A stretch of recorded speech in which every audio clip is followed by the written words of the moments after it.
నమస్తే, మీరు చూస్తున్నారు దైవం టీవీ ధార్మికం యూట్యూబ్ ఛానల్. ఓం గణేశాయన్మ.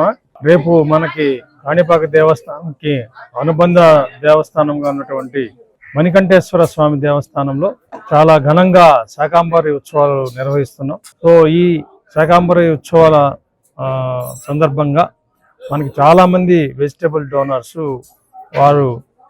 వారికై వారు స్వయంగా వచ్చి దేవుడికి సేవ చేయాలనే ఉద్దేశంతో సుమారుగా 14 టన్నుల కూరగాయల్ని మనకి దేవస్థానానికి డొనేషన్ చేస్తున్నారు. వీటిల్ని మనము చాలా జాగ్రత్తగా మంచిగా డెకరేషన్ చేసి స్వామివారికి అలంకరణ, స్వామివారి మండపంలోను అదేవిధంగా ప్రాకార దేవాలయానికి కూడా చాలా అందంగా అలంకరించడం జరుగుతుంది. కాబట్టి రేపు ఉదయం 6 గంటల నుంచి తెల్లవారుజామున 5 గంటల నుంచి కూడా స్వామివారి దర్శనం జరుగుతుంది. కాబట్టి అందరూ ప్రజలకి మా విజ్ఞప్తి ఏంటంటే, ఇంత ఘనంగా జరుగుతున్న ఈ ఉత్సవాల్ని మీరందరూ కూడా వచ్చి కనురాలా వీక్షించి ఆ శివుని యొక్క ఆశీస్సులు పొందవలసిందిగా కోరుతున్నాం. ఎవరైతే డొనేషన్ చేశారో వాళ్ళందరికీ కూడా దేవదేవుని ఆశీస్సులు, వినాయక స్వామిది మరి శివుని యొక్క ఆశీస్సులు ఎల్లవేళ వాళ్ళకు ఉండాలని మనస్ఫూర్తిగా కోరుకుంటున్నాం. ఓం గణేశాయ నమః. రేపు చాలా పవిత్ర దినము. ఈ యొక్క పవిత్ర దినమైనటువంటి వినాయక స్వామి అనుబంధ దేవాలయమైనటువంటి శివాలయంలో ప్రత్యేకంగా శాకాంబరి ఉత్సవాల సందర్భంగా కూరగాయలు అలంకరణతో, వివిధ రకాలైనటువంటి పండ్లు అలంకరణతో కూడా వైభవపేతంగా ఈ కార్యక్రమాన్ని నిర్వహిస్తున్నారు దేవస్థానం వారు. దీనికి గాను రవీందర్ రెడ్డి గారి ఆధ్వర్యంలో పలమనేరు వాస్తవ్యులు, వడ్డిపల్లి, మల్బాగులు ఇంకా ఎన్నో మార్కెట్లు యార్డుల నుంచి కూడా మనకు 14 టన్నుల కూరగాయలు ఇవ్వడం జరిగింది. వారికి అందరికీ కూడా ప్రతి సంవత్సరం వారు మన దేవాలయానికి ఈ సహాయ సహకారాలు అందిస్తున్నారు. కాబట్టి ఆ దేవదేవుడు ఆ కూరగాయల మార్కెట్ వారికి కానీ వారి అనుచరులకు కానీ ఎప్పుడు వారి యొక్క ఆశీస్సులు ఉండాలని కోరుకుంటున్నాను. ఓం నమో వెంకటేశాయ. రేపు గురు పౌర్ణమి కాణిపాకంలో చాలా అద్భుతంగా జరుగుతుంది. భక్తులు కూడా వేలాదిగా వచ్చి ఈ యొక్క శాకాంబరమును చూడవలసిందిగా కోరుతున్నాము. ముఖ్యంగా మాకు డోనర్లు చాలా మంది సహకారాలు అందించారు. ముఖ్యంగా కొంత ఒక 3 పేర్లు చెప్పడానికి కాదు, ఇక్కడే పలమనేరులోనే మా శ్రీవారి సేవకుడు మాకు అన్ని విధాలుగా సహకరిస్తూ ఉంటాడు. ఆయన ఎవరిని డోనర్లు కదా ఇంత కావాలంతా కానీ ఎప్పుడు అడిగేవారు కదా కాదు. ఆయన ఈ యొక్క కాణిపాకం ఈ శాకాంబరం కోసము తన ఫ్రెండ్తోన అందరితోన మాట్లాడి మాకు చాలా వరకు సహకరించారు. అదేవిధంగా చాలా మంది డోనర్లు స్వచ్ఛందంగానే మాకు కూరగాయలు కొనిచ్చారు. వాళ్ళకందరికీ కూడా ఆ వినాయక స్వామి ఆశీస్సులు నిండుగా ఉంది. వాళ్ళ కుటుంబాలు కూడా బాగుండాలని కోరుకుంటున్నాము. ఈసారి ముఖ్యంగా ఏమిటంటే మనకి కూరగాయలు దొరకడం చాలా కష్టమైపోయింది. కూరగాయలు కూడా రేట్లు జాస్తి అయిపోయింది. ఎంత రేట్లైనా సరే మనకి కూరగాయలు కొనిచ్చే వాళ్ళు చాలా మంది దాతలకు ముందుకు వచ్చారు. వాళ్ళకందరికీ కూడా వినాయక స్వామి ఆశీస్సులు నిండుగా ఉండాలి. ఈసారి దాదాపు 14 టన్నుల కూరగాయలతో శాకాంబరి జరుగుతున్నది. రేపు చూడడానికి స్వామి ఇచ్చిన 2 కళ్ళు కూడా మనకు చాలవు. రేపు అనేక మంది లక్షలాది మందిగా వస్తారు. అందరూ వచ్చి కూడా ఈ యొక్క కార్యక్రమాన్ని చూడవలసిందిగా కోరుతున్నాము. అదేవిధంగా మనకి శాకాంబరి ఈసారి 4 ఏళ్ల కన్నా ఈసారి చాలా విశేషంగా జరుగుతున్నది, అద్భుతంగా జరుగుతున్నది.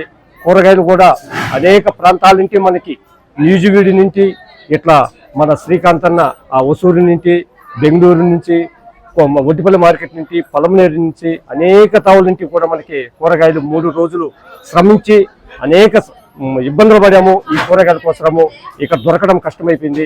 పలమనేరు మార్కెట్ నుంచి కూడా కొంతమంది డోనర్లు మనకు ముందుకు వచ్చారు. వీళ్ళకి అందరికీ యొక్క ఆ వినాయక స్వామి ఆశలు నిండుగా ఉండాలని ఆ స్వామిని వేడుకుంటున్నాం. నమో వెంకటేశాయ. ఆషాఢ మాసంలో జరిగే మన మణికంఠేశ్వర స్వామి ఆలయంలో శాకాంబరి ఉత్సవాలు అంగరంగ జరుగుతున్నది. అందరూ వచ్చి చూసి ఆనందించాలని కోరుతున్నాం.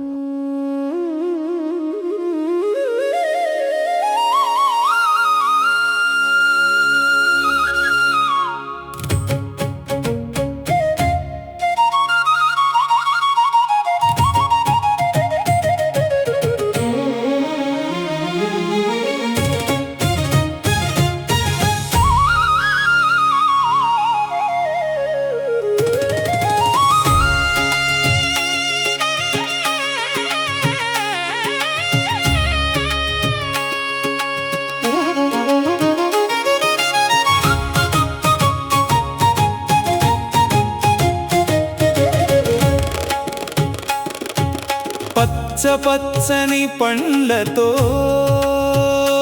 కాయగూరల సోయగంతో కాణిపాక క్షేత్రమంతా కళకళలాడెను చూడు.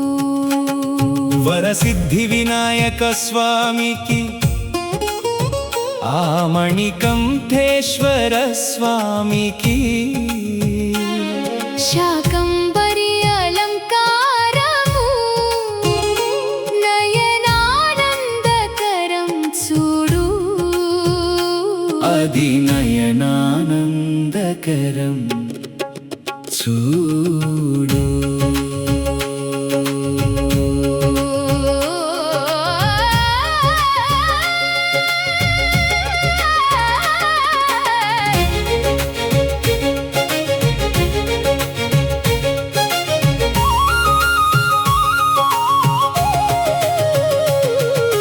విధం విధాల కూరగాయల దండలతో గణపయ్య కొలుదీరే.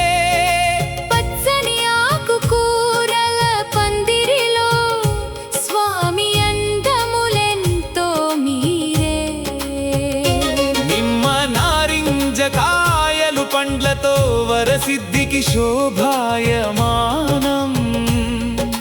భక్తుల కోరికలు తీర్చే ఆ బొజ్జ గణపయ్య రూపం. మన కాణిపాక గణపయ్య రూపం. పచ్చని పండ్లతో కాయగూరల సోయగంతో కాణిపాక క్షేత్రమంతా కళకళలాడెను చూడు.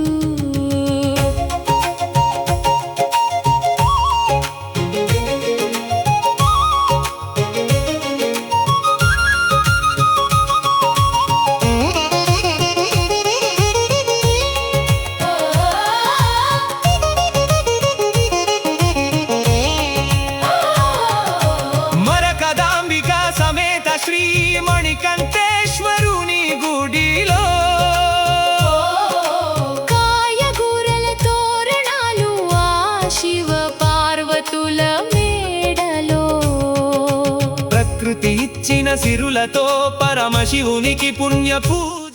ఈ వీడియో మీకు నచ్చినట్లయితే ఇప్పుడే లైక్ చేయండి, మీ బంధుమిత్రులకు షేర్ చేయండి, మీ అమూల్యమైన అభిప్రాయాన్ని కామెంట్ రూపంలో మాకు తెలియజేయండి. ఇప్పటి వరకు మా ఈ ఛానల్ని సబ్స్క్రైబ్ చేసుకోకపోతే ఇప్పుడే సబ్స్క్రైబ్ చేసుకోండి. పక్కనే ఉన్న బెల్ ఐకాన్ కూడా ప్రెస్ చేయండి. ఇక ముందు రాబోయే మా వీడియోల నోటిఫికేషన్ పొందండి. మరో ఆధ్యాత్మిక కార్యక్రమంలో కలుసుకుందాం. అంతవరకు సెలవు. ధన్యవాదాలు.